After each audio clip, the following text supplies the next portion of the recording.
कि कई इतना प्रेम करती भगवान राम से, अरे अपनी आंखों पे रखती, बहुत प्रेम करती।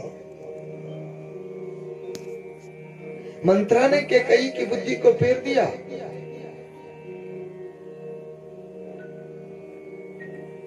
तुझे मालूम है कि राम कौन बन रहा है, राजा कौन बन रहा है? राम राम बन रहा है। अरे राम राजा बन रहा है। अरे मेरा रामू राजा बन रहा है। कैकेयी माता बहुत खुश बना हुई। बोला खुश काहे हो रही है? राम राजा बनेगा, राजमाता बनेगी कौशल्या, भरत दास बनेगा और दासी बनेगी तू। बोला कुबड़िए, वो तो आई क्या लग रही समझाना मैंने। रामायण में लिखा गया है, मैं नहीं बोलूंगा।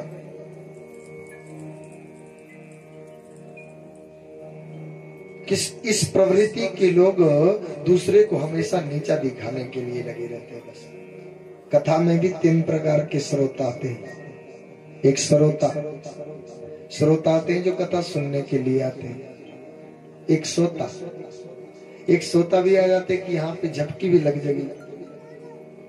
बढ़िया व्यवस्था बनाई है, यजमान ने टेंट सेंट लगाया है, नीचे बैठने में बढ़िया बालू का और ऊपर गद्दी बिछी है महाराज। पंडित जी सुना भी रहे, छाया भी है और चारों तरफ से हवा भी चल रही है। अगर नींद लग गई तो क्या नींद भी आ जाएगी। यहाँ पे सोता भी आते हैं।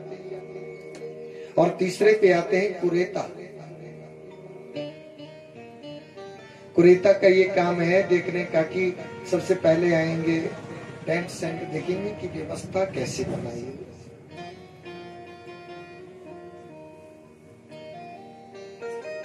बड़े भारी पैसे काटे है, ये कुछ थे पहले कोई नहीं, बड़े पैसे लाए।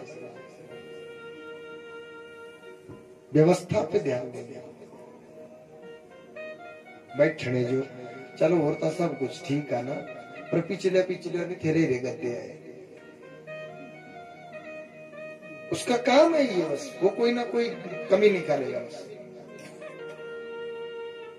पंडित कुता दिलेंद्रा वही नहीं है गाइस, क्या कुछ पता नहीं, पता है लगे आया क्या सुनवाने रहना क्या पता पड़ा। भजन भुजन गाए,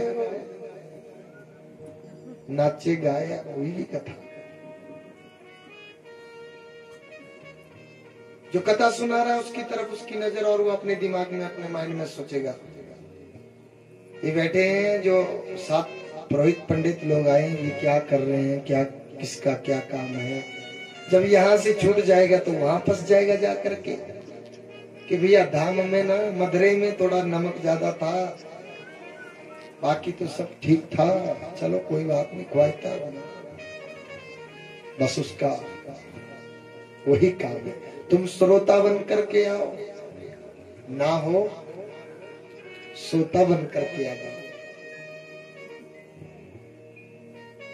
आज की जद्दोजहद भरी जिंदगी में गोली खाना पड़ती है, मेडिसिन लेना पड़ती है, सोने निद्रा लेने के लिए, नींद लेने के लिए भी। यहाँ पे नींद आ जाए तो इससे अच्छी छांव और कहाँ हो सकती है। सो जाइए कोई बात, लेकिन कुरेता बन करके कदापि ना। भगवान जी के दरबार में मैंने बोला कि अन्य क्षेत्रे कदम पापम पुण्य क्षेत्रे विनश्यति। घर के पाप सारे हमारे यहाँ पे धुल जाते हैं, ऐसा शास्त्र कहते हैं। लेकिन पुण्य क्षेत्रे कृतम पापम वज्रलेपो भविष्यति, वो पत्थर की लकीर बनेगा। मेरे भाई तू यहाँ से जाकर उस पाप को कहाँ धोएगा बता। वो पत्थर की लकीर बन गया, वो पाप नहीं है धोने वाला, वो पाप धुलने वाला है ही नहीं। हमने कल की कथा में भी कहा था, आपको जो अच्छा नहीं लग रहा है आप अपने आप उसको ठीक कर सकते हैं। ये कथा तो भैया कोई नहीं करवाता, ये चंद लोगों को भगवान जी का ये सुआशीर्वाद होता है। ये बहुत चंद लोग,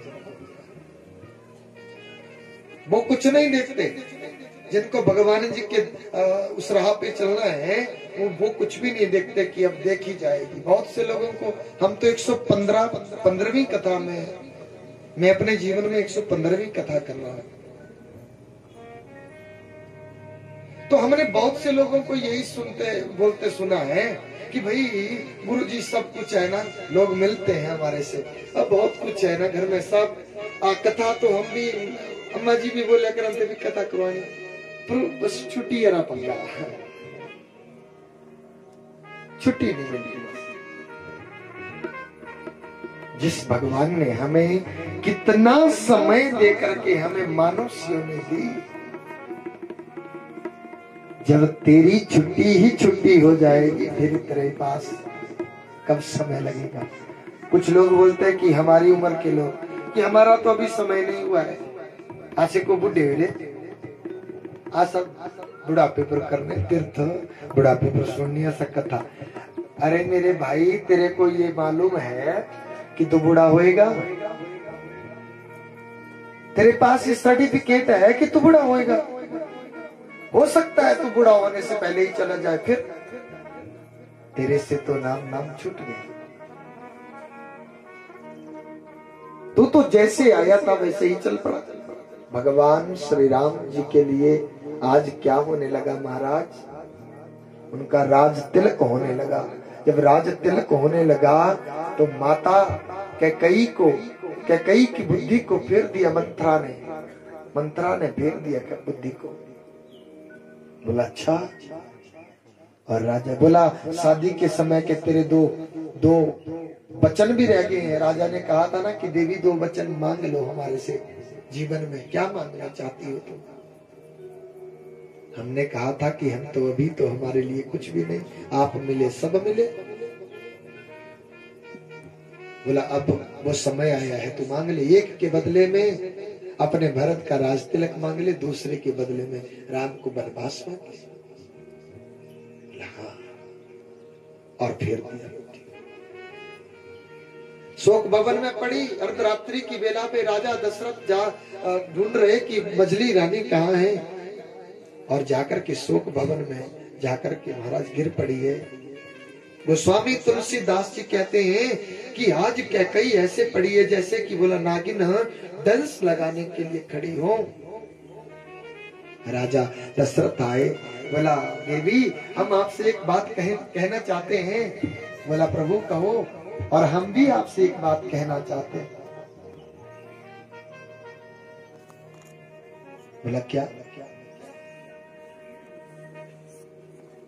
बोला हम मांग ले पहले। बोला तुम मांग लो। बोला हमें वचनबद्ध करो कि जो हम मांगेंगे सो आप दे देंगे। बोला देवी ये क्या बात है, बच्चों वाली बात कर रही हो कि आप वचनबद्ध कर दो। बोला हाँ प्रभु बात ही कुछ ऐसी है, आप हमें पहले वचनबद्ध करो कि जो हम मांगेंगे सो आप देंगे। रानी हम अपने ज्येष्ठ पुत्र राम की सौगंध खा करके कहते हैं कि जो तुम मांगोगी सो हम दे देंगे। तो बोला सुनो, हम आपसे डिमांड करते हैं, मांगते हैं हम आपसे। सुनो प्राण प्रिया भावत जी का, सुनो प्राण प्रिया भावत जी का, देहो एक भर भरत ही पीका, देहो एक भर भरत ही पीका। एक भर के बदले में क्या दे दो? देहु एक भर भरत ही पीका। भरत का राज तिलक होना चाहिए महाराज। राजा दशरथ हंस रहे थे, मुस्कुरा रहे थे, मुस्कुरा ही रहे। बोला देवी ये तो अच्छी बात है, भरत भी तो मेरा ही पुत्र है, भरत को राजा बना लेंगे। और बोल सुनो महाराज, तापस बेस विशेष होता श्री, तापस बेस विशेष होता श्री, देहु तो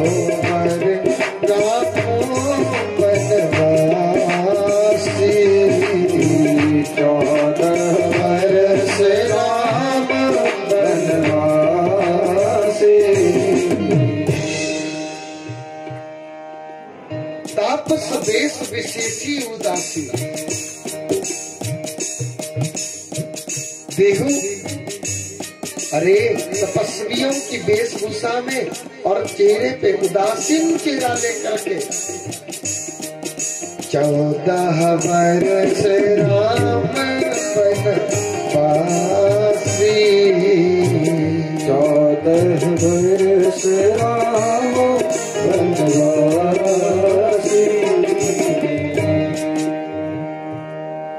तापस वेश विशेषी उदासी 14 वर्ष रामू बनवासी।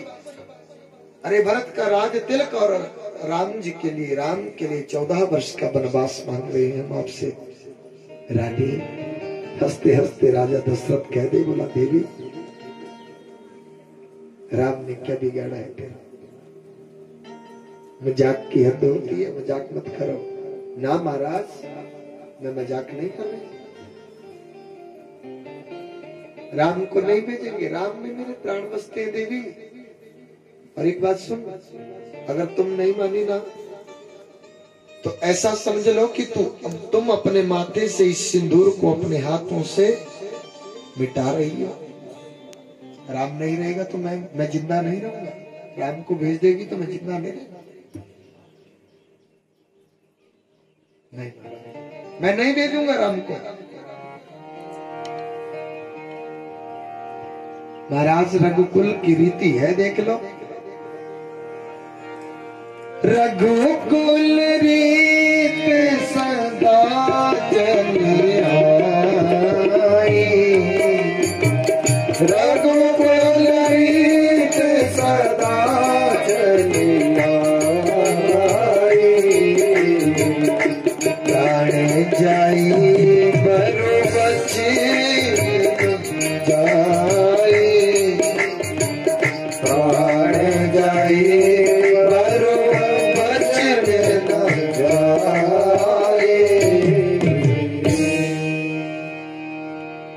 रघुकुलियों की रीत है महाराज, प्राण चले जाएंगे लेकिन वचन से बेवचन नहीं होते। रानी वहां से आ गई, राजा वहां पे ऐसे अधीर हुए पड़े कि जैसे पेड़ को काटा जाता है वैसे राजा दशरथ गिर गए नीचे। राम राम राम राम बस यही पुकारे जा रहे। सुमंत ने देखा, रे कौन जा रहा है, कौन आ रहा है? अरे यहाँ पे ये कोई मातम मनाया जा रहा है, कोई अंदर नहीं जा रहा, कोई बाहर नहीं जा रहा है। सारी की सारी प्रजा अवधपुरवासी अर्धरात्रि की वेला पे ही अपने अपने हाथों में क्या लेकर के आ गए महाराज? बधाई लेकर के आ गए कि राम का राज तिलक होगा, हम बधाई मानते हैं। लेकिन विधाता को क्या मंजूर है? जब पता चलता गया, माता कैकैया को बहुत बुलाना दे रहे लोग। अरे कैकैया, अरे दुष्टे, ये तूने क्या कर दिया?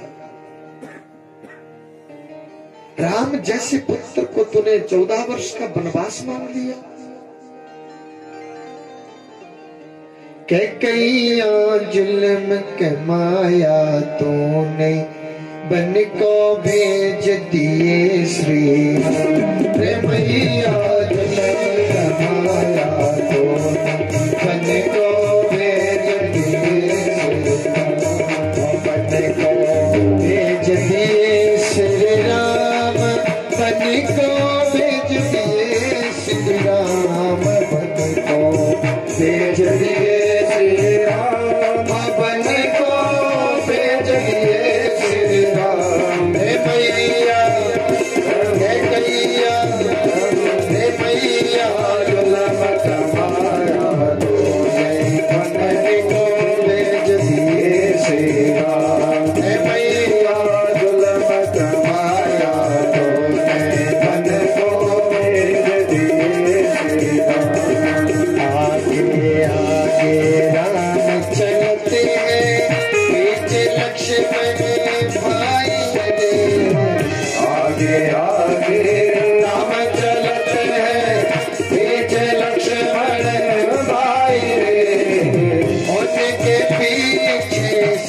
चलते हैं की जाए रे उनके पीर चलत है राजा जनक की जाए रे मैया कैया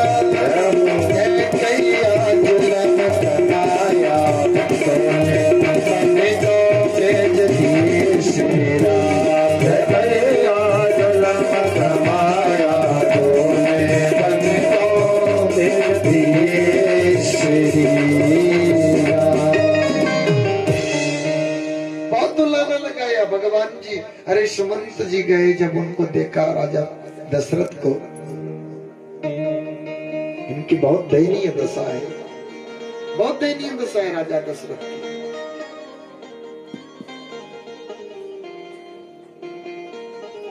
माता कौशल्या के महल में गए, भगवान श्री राम जी के कान में कुछ कहे, वो एकदम से न और न ताव देखा, एकदम से चल दी वहां से माता कैकेय्या के भवन की तरफ। लोगों ने देखा कि जो राजा बनने जा रहे हैं राम,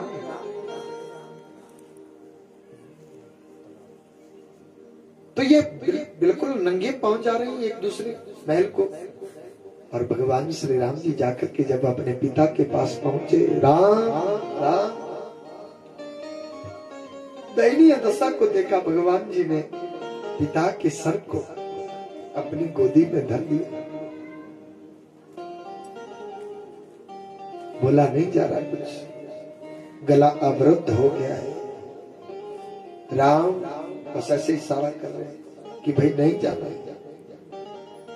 पिताजी हुआ क्या है, बताओ तो सही, हुआ क्या है। माता के कई आई पीछे से, बोला बेटा ये नहीं बताएंगे, हम बताएंगे। मां बताओ क्या हुआ है।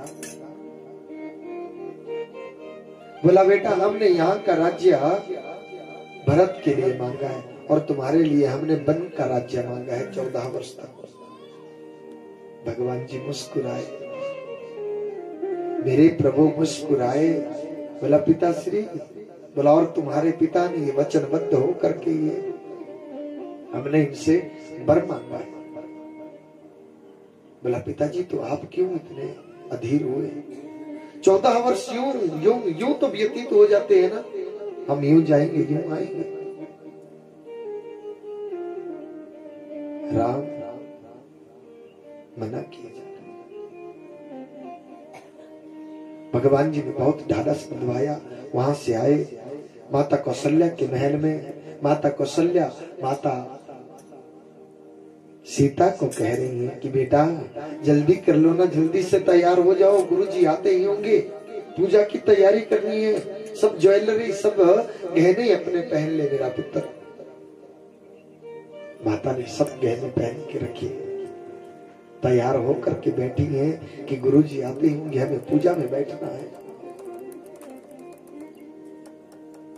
भगवान श्री राम बाहर से ये दृश्य देख रहे हैं। आज मेरे भगवान जी पहली बार जीवन में रोए, पहली बार मेरे प्रभु श्री राम रोए। और माता के भोलेपन को देख करके मेरी मांग क्या चाहती है और विधाता ने क्या कर दिया। बहुत रोए। माता से कहे, बोला मां, मझली मां ने हमारे लिए वन का राज्य मांगा है। फिर से बोलो क्या बोल रहे हैं? बोला मां, मझली मां ने हमारे लिए 14 वर्ष का वनवास मांगा। माता कौशल्या के पांव तले से मानो जमीन खिसक गई। अरे क्या बिगाड़ा था मैंने उसका, क्या बिगाड़ा है मैंने उसका?